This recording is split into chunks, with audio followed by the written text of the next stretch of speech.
A few weeks ago, Russian River released Pliny for President. So Russian River is known for Pliny the Elder, which is the staple for a West Coast IPA.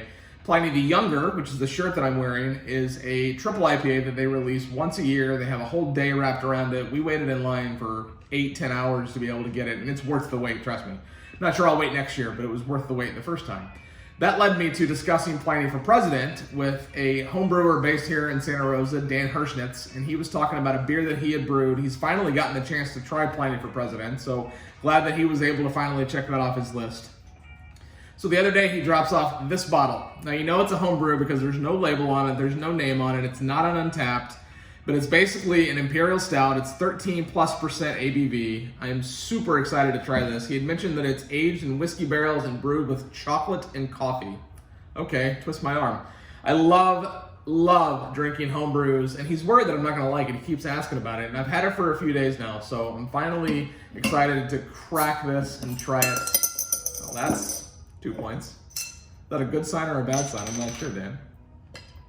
That is unbelievable how thick it is. Oh my gosh.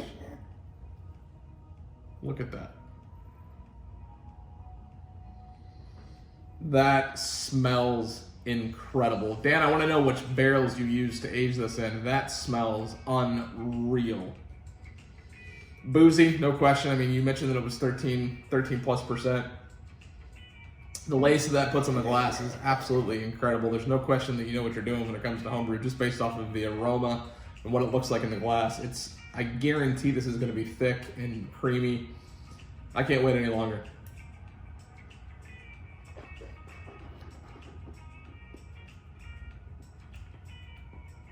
Holy crap.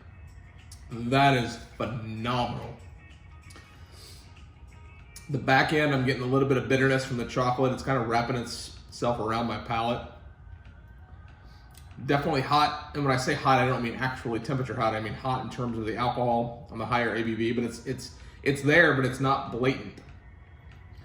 It's got a really long finish. It's not as thick as I expected it based on what it looks like in the glass, but it's got a really good mouthfeel.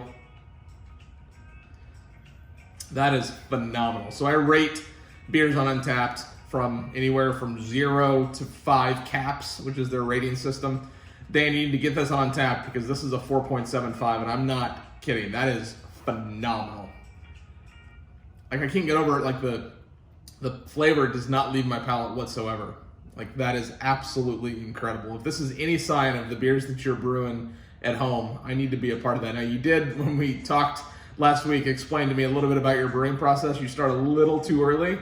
But if there's ever an opportunity for Cheryl and I to come over and help you finish the brewing process and have a beer or two with you, I would love that opportunity. But thank you for sharing this beer with me, and I am just so honored to get the chance to try it and review it with you here. But Dan, this is phenomenal.